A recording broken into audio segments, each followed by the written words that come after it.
उत्सव नवरात्रीचा. ही गोष्ट आहे रवीची. रवी हा सायबर सुरक्षा तज्ज्ञ होता. ऑनलाईन धोक्यांपासून बिझनेसचं रक्षण करणं हे त्याचं अतिशय महत्त्वाचं आणि जोखमीचं काम. त्यामुळे तो सतत प्रेशरखाली असायचा.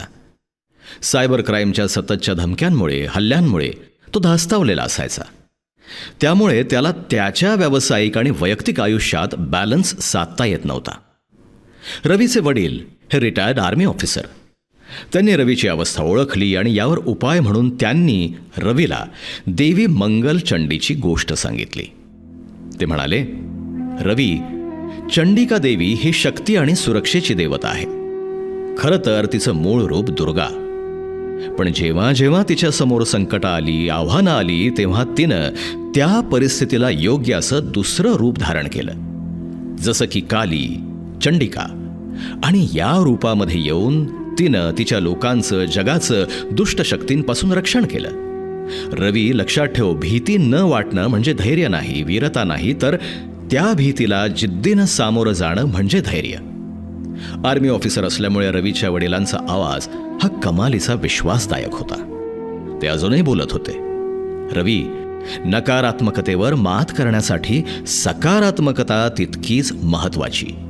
शिवाय ज्ञान, कौशल्य आणि ऊर्जा प्राप्त करण्यासाठी आंतरिक शांती देखील महत्त्वाची. म्हणूनच थोडा वेळ स्वतःलाही द्यायला शिक. रवीला हे पटलं. त्यानं त्याचं काम एका वेगळ्या ऊर्जेनं आणि उत्साहानं सुरू केलं. त्याला जाणवलं की हायपर होऊन घेतलेल्या निर्णयांपेक्षा शांत डोक्यानं घेतलेले निर्णय जास्त परिणामकारक ठरतात. रवीच्या मनावरचा स्ट्रेस कमी झाला. आता तो वैयक्तिक आणि व्यावसायिक आयुष्यात बॅलन्स साधू लागला, आनंदी राहू लागला. मानसिक शांती, आत्मविश्वास आणि कौशल्य असलं की कुठल्याही आव्हानाला तोंड देण्यासाठी आपण अधिक सुसज्ज होतो, हे रवीनं जाणलं.